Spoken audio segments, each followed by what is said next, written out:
Ipinagpauna at ibinabala ng mga apostol ang tungkol sa mga magdarayang tagapangaral na magtuturo ng Jesus na iba sa kanilang ipinangaral. Batay sa 2 Korinto 11:3 hanggang 4. Ano ang wastong kaalaman tungkol sa tunay na Diyos at sa likas na kalagayan ng Panginoong Hesukristo? Kanino dapat sumangguni ang tao para makarating sa tunay na pagkakilala sa tunay na Diyos at sa ating Panginoong Hesukristo? Mga kaibigan, abangan po niyo at subaybayan ang kabuuan ng gagawin naming pagtalakay dito sa programa ng Iglesia ni Cristo, ang Pagbubunyag.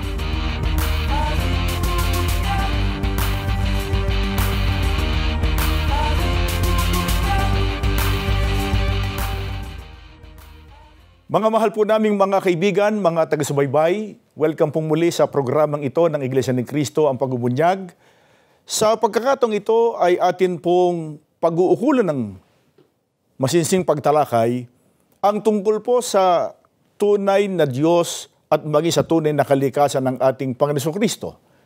Sapagkat gaya nga po ng alam ng marami ay dahil sa paglitaw ng napakaraming mga nangangaral di umano ng Biblia, mga nagpapakilalang Kristiyano, ay nadaya ang marami ng maling paniniwala tungkol sa ating Panginoong Hesukristo at sa tunay na Diyos. Pinaniniwalaan ng marami na ang Panginoong Hesukristo ang siyang tunay na Diyos. Ito po hindi natin dapat ipagtaka sapagkat ang ganung paniniwala ang kanilang kinamulatan sa kanilang kinagis ng relihiyon.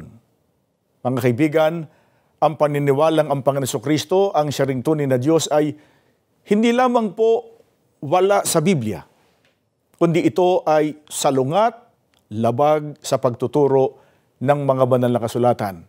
Muli po naming ipinagpapauna, mga mahal naming mga kaibigan, hindi po layunin ng programang ito na mang-atake o kaya ay makapanakit ng damdamin ng sinuman sa ginagawa po naming paglalantad o pagbubunyag ng kamalian ng mga aral na kinamulatan po ng tao sa kanilang kinagis ng relihiyon. Ano po kaya ang dahilan at nagkaroon ng tao ng hidwa o maling pananampalataya tungkol sa tunay na Diyos at maging sa tunay na likas na kalagayan ng ating Panginoong Hesukristo?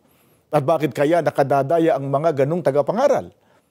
Pero ang mahalagang tanong paano kaya makaaalis ang tao sa pagkadaya at sa ganun ay makarating siya sa wastong pagkilala sa tunay na Diyos at sa ating Panginoong Hesukristo na ito ay may malaking kinalaman sa ikapagtatamo natin ng kaligtasan. Hindi po tayo magbibigay ng anumang opinyon o sariling palapalagay o kuro-kuro, kundi sasangguniin po natin ang mga katotohanan ng itinuturo ng banal na kasulatan. Alamin natin, kanino po kaya dapat sumangguni ang tao upang makarating sa tunay na kaalaman tungkol sa tunay na Diyos? Pakinggan ninyo at ganito ang nakasulat sa Malakias 2 ang talatay 7. Ganito ang sinasabi sa atin ng mga propeta. Tungkulin ng mga saserdote na ituro ang tunay na kaalaman tungkol sa Diyos. Sa kanila, dapat sumangguni ang mga tao tungkol sa aking kalooban, sapagkat sila ang mga sugo ng makapangyarihang si Yahweh. Mga kaibigan, batay po sa kababasa lang natin talata ng Biblia, dapat sumangguni ang tao sa mga inatangan ng Panginoon Diyos ng tungkuling magturo sa mga saserdoting sinugo ng Panginoon Diyos. Tandaan natin, hindi po lahat ng nangangaral ay sinugo ng Diyos. May nangangaral na isinugo lang nila ang kanilang sarili. Wala naman silang karapatan, wala silang kahalalan galing sa Diyos. Bakit mahalagang ang tao ay sumangguni sa mga tunay na sinugo ng Diyos? Sabi ng Biblia, sila ang magtuturo ng tunay na kaalaman tungkol sa Diyos. Bakit po nilinaw na may tunay na kaalaman tungkol sa Diyos na itinuturo ng mga sinugo ng Diyos? Dahil sa tandaan natin, mga kaibigan, may hindi po tunay na kaalaman tungkol sa Diyos. At yan ay pinatutunayan ng mga apostol, nakatala sa 1 Korinto 8:4, at basahin na rin natin ang unang bahagi ng 7. Pakinggan ninyo. Alam nating wala naman talagang ibang Diyos sa mundo at iisa lamang ang Diyos. Gayunman, hindi lahat ay may ganyang kaalaman. Maliwanag po ang itinuturo at pinatutunayan dito ng apostol na si Pablo. Hindi po lahat ay nagtataglay ng tunay na kaalaman tungkol sa iisang tunay na Diyos. Kaya nga banggit kanina, may hindi tunay na kaalaman tungkol sa Diyos. Kaya mga kaibigan, may panganib pagka ang pinakinggan ng tao ay hindi naman tunay na sinugo ng Panginoon Diyos. Hindi lang po yun, maging sa likas na kalagayan ng Panginoon Kristo, may mga hindi po tunay na kaalaman. At yun ay pinatutunayan ng Apostol Pablo dito po sa 2 Korinto 11:3 hanggang 4. Ngunit nangangamba ako, baka mailayo kayo sa inyong tapat at dalisay na pananalig kay Kristo, tulad ni Eva na nalinlang ng ahas. Pagkat malugod ninyong tinatanggap ang sino mang dumating at mangaral ng Jesus na iba sa Jesus na ipinangaral namin sa inyo at tinatanggap ang espiritong iba sa itinuro namin sa inyo at pinaniniwalaan ng ebanghelyong iba sa iniaral namin sa inyo. Mga kaibigan, dito po ay nagbababala ang mga apostol. Walang pagtatalo na si Apostol Pablo ay isa sa mga sinugo ng Panginoon Diyos. Anong ibinababala ng Apostol Pablo? Sa mga talatang binasa natin, may mga magdarayang tagapangaral na magtuturo ng Jesus na iba sa kanilang ipinangaral. Ibig sabihin iba sa ebanghelyo na kanilang tinuro tungkol sa ating Panginoon Kristo. Kaya mga kaibigan, dapat sundin po natin ng ipinahayag ng Biblia kanina sa unang talatang binasa natin, dapat talagang ang tao sumangguni sa mga tunay na sinugo ng Panginoon Diyos. Pagka sa mga tunay na sinugo ng Diyos, sumangguni ang tao, makararating sa tunay na kaalaman tungkol sa tunay na Diyos, malalaman nila ang tungkol sa wastong pagkilala maging sa ating Panginoon Kristo. Anong katunayan? Anong isa sa mga tunay na kaalaman tungkol sa Diyos na itinuro ng mga tunay na sinugo ng Diyos? Pakinggan ninyo, balikan natin yung Malakias 2:7 at babasahin na rin natin ng talatan 10. Dinggin po ninyo. Tungkulin ng mga saserdote na ituro ang tunay na kaalaman tungkol sa Diyos. Sa kanila dapat sumangguni ang mga tao tungkol sa aking kalooban, sapagkat sila ang mga sugo ng makapangyarihang si Yahweh. Hindi ba iisa ang ating Ama at ito'y ang iisang Diyos na lumalang sa atin? Mga kaibigan, ang iisang Ama, ang iisang tunay na Diyos, ang itinuro ng mga propeta na sinugo ng Panginoon Diyos noon.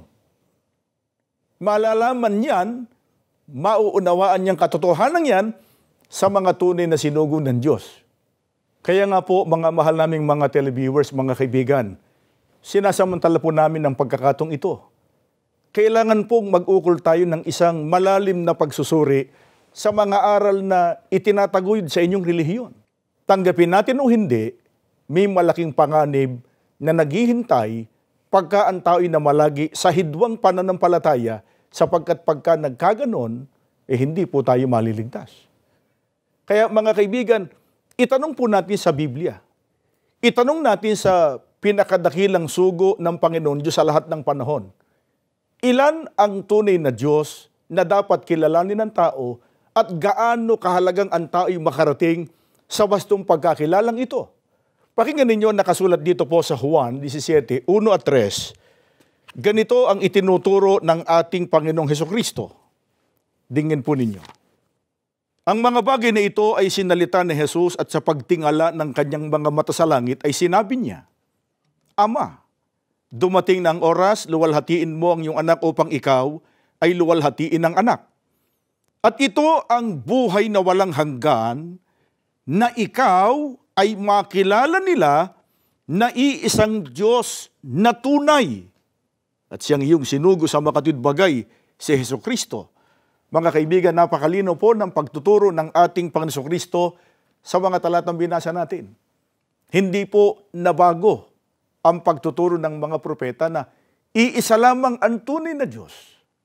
Itinuro ng Panginoon Kristo ang Ama ang makilalang iisang tunay na Diyos. Hindi po niya ipinakilala ang kanyang sarili na kasama na dapat kilalanin iisang tunay na Diyos. Dapat kilalanin ng Panginoon Kristo na sinugo ng Panginoon Diyos. Pero pagka ang pag-uusapan ay makilalang iisang tunay na Diyos, walang iba kundi ang Ama. Gaano kahalaga na ang tao ay makarating sa wastong pagkakilalang ang Ama ang iisang tunay na Diyos? Binasa po namin sa Biblia, sila ang wika ang magtatamo ng buhay na walang hanggan. Yun ang kaligtasan. Kaya binanggit po namin kanina, nakasalalay sa wastong pagkilala ng tao sa tunay na Diyos at maging sa Panginoon Kristo ang ikapagtatamo ng kaligtasan. Hindi po ito maliit na bagay, mga kaibigan. Kaya nga po nang magturo ang mga apostol, sino rin ang kanilang ipinakilala, itinuro na iisang tunay na Diyos. Pakinggan ninyo si Apostol Pablo sa kanyang unang sulat sa mga taga-Korinto. Dito po sa 8:6, ganito ang kanyang pagtuturo. Iisa lamang talaga ang Diyos, ang Ama na lumalang ng lahat. Mga kaibigan, sa lahat po ng panahon, iisang katotohanan ng itinuturo ng mga tunay na sinugo ng Panginoon Diyos. Ang aral, ang Ama, ang iisang tunay na Diyos. Kaya nga po, mga kaibigan, ito ang tinanggap naming pagtuturo kay kapatid na Felix Y. Manalo. Sinasampalatayan na ng Iglesia ni Cristo na sugo ng Diyos sa mga huling araw, at ito ang patuloy na tinitindigan, itinataguyod ng pamamahala sa loob ng Iglesia ni Cristo. Saan man panig makarating ang Iglesia ni Cristo, ang amin pong itinataguyod na paniniwala, may iisa lamang tunay na Diyos, ang Ama, at wala na pong iba. Kaya ang dahilan kung bakit may mga turo ngayon tungkol sa Diyos at sa ating Panginoon Kristo na naiba po sa pagtuturo ng banal na kasulatan, sapagkat ang pinagmula ng kanilang pagtuturo ay hindi naman sa mga sinugo ng Panginoon Diyos, kundi natupad lang sa kanila yung ibinabala ng mga apostol na talagang sa mga huling araw, may mga babangon o lilitaw ng mga magdarayang tagapangaral gaya ng binanggit ni Apostol Pablo sa 2 Korinto 11:3 hanggang 4. At gaya nga po ng binanggit namin sa inyo kanina, makikilala at makararating ang tao tungkol sa kaalaman, tungkol sa tunay na likas na kalagayan ng Panginoon Kristo sa pagsangguni pa rin sa mga tunay na sinugo ng Panginoon Diyos. Pakinggan ninyo ang pinatutunayan ng propetang si Isaias. Dito po sa Isaiah 53:3 at 5, ganito ang binabanggit sa atin ng banal na kasulatan.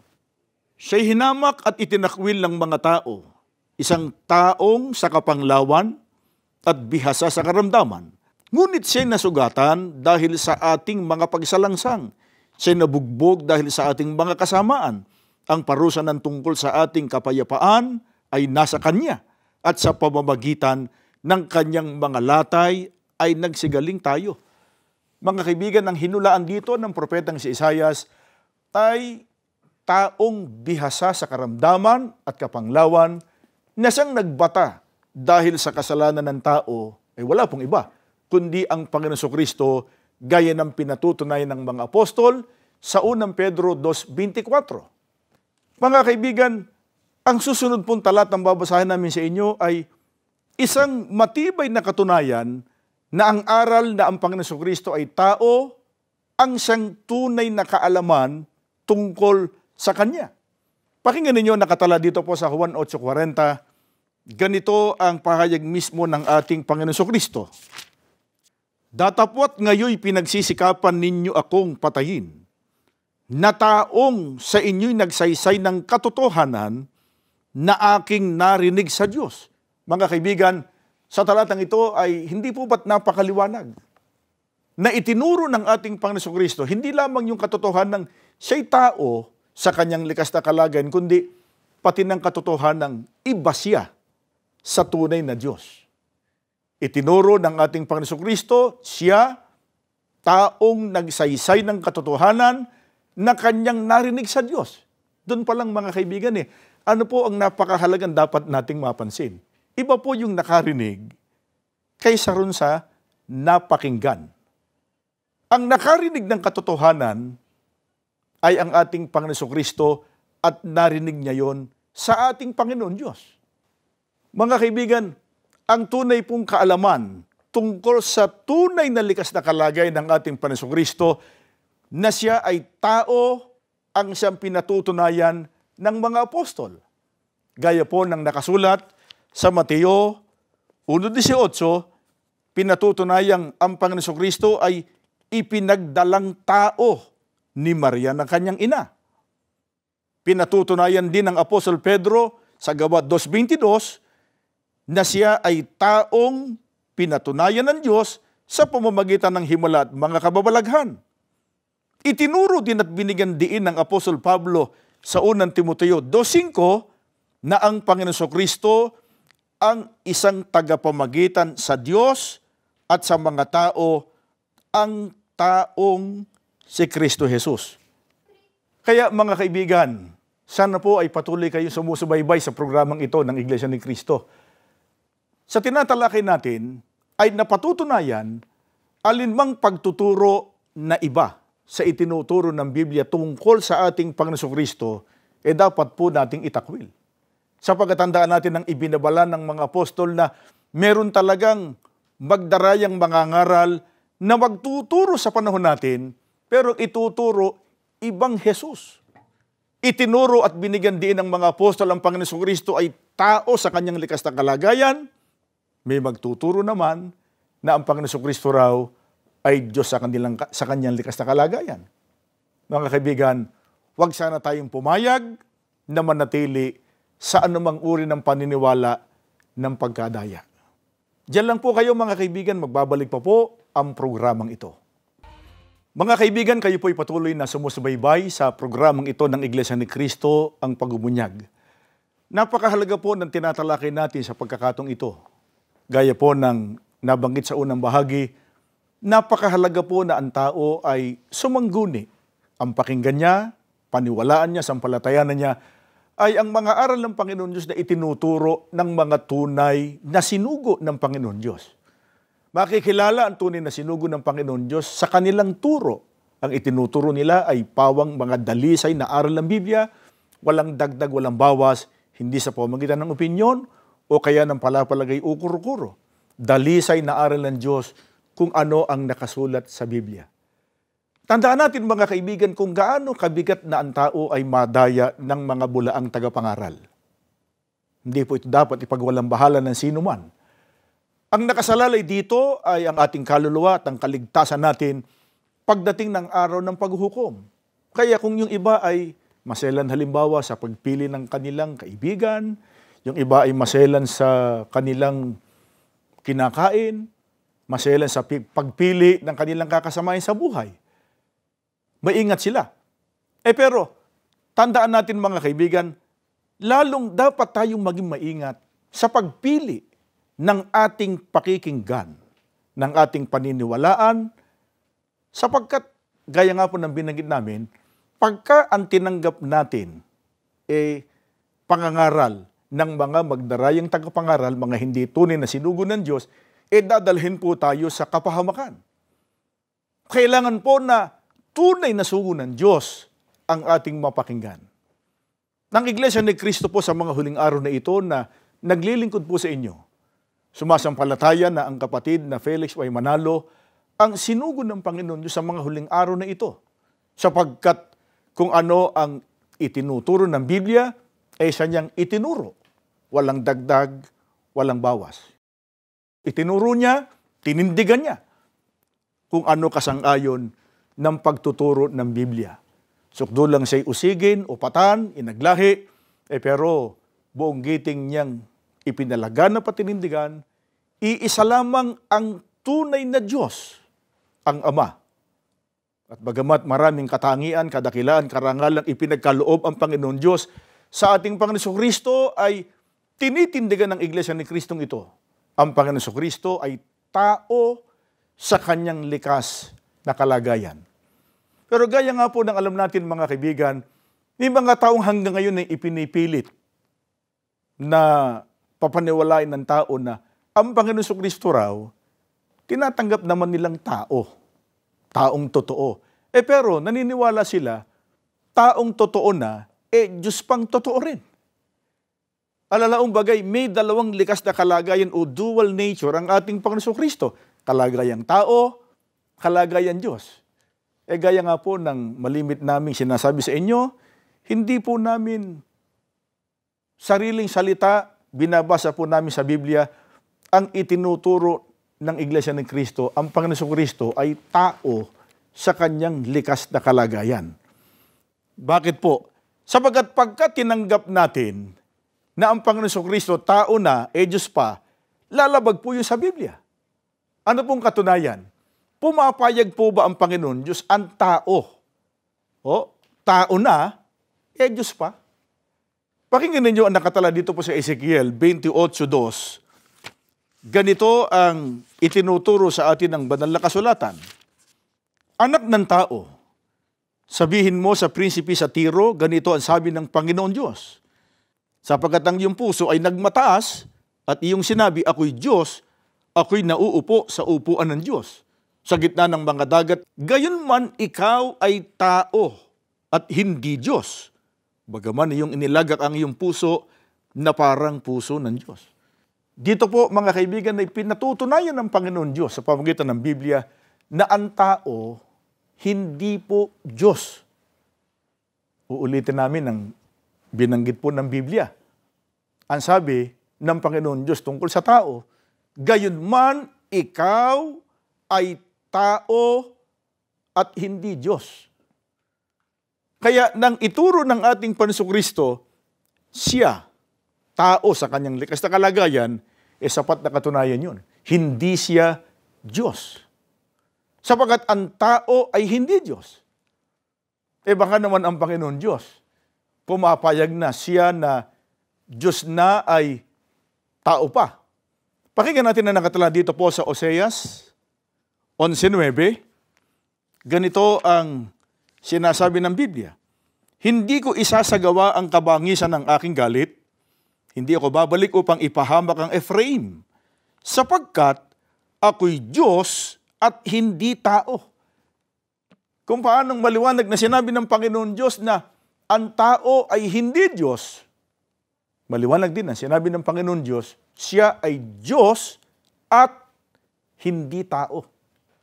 Kaya mga mahal po naming mga televiewers, lalo na nga po sa aming mga taga-subaybay na pamalagi ang nakatsunin sa programang ito ng Iglesia ni Cristo, alin man pong paniniwala na kaiba sa itinuturo ng Biblia, dapat nating itakwil. Ang paniniwalang ang Panginoon Kristo ay taong totoo at Diyos pang totoo, yan po ay hindi totoo.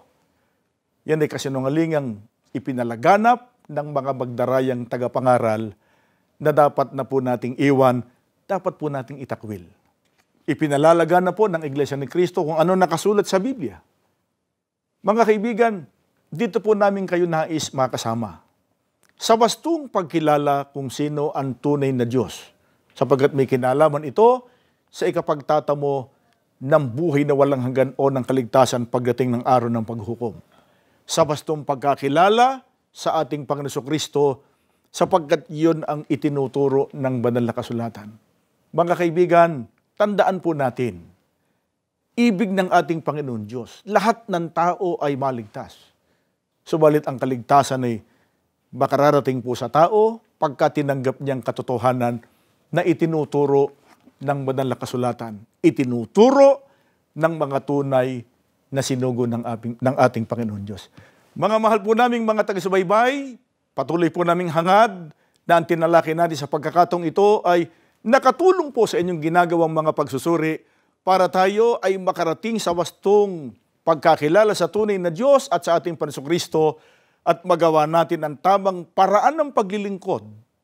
At higit sa lahat, tamuhin natin ang ipinangakong kaligtasan pagdating ng araw ng paghukom. Maraming salamat po sa inyong ginawang pagsubaybay. Hanggang sa muli.